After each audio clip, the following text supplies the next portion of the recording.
अपने नाजरीन को यहाँ पर एक अफसोसनाक खबर देते चलें कि मीरपुर आज़ाद कश्मीर बंदखुरमा के मकाम पर डैम्पर ने मोटरसाइकिल सवारों को कुचल दिया। मीरपुर आज़ाद कश्मीर 2 अफराद जाँ बाक, एक शख्स शदीद ज़ख्मी।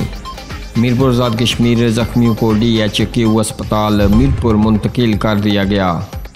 मीरपुर आज़ाद कश्मीर मरने वाले अफराद का तल्लुक कोटली आज़ाद कश्मीर से बताया जा रहा है।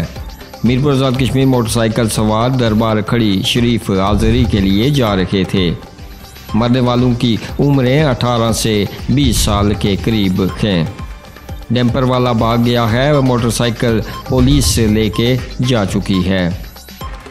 जांबाक होने वालों की शनाख्त फ़रख और काशी के नाम से हुई, जबकि फरमान नामी नौजवान हादसे में ज़ख्मी हुआ।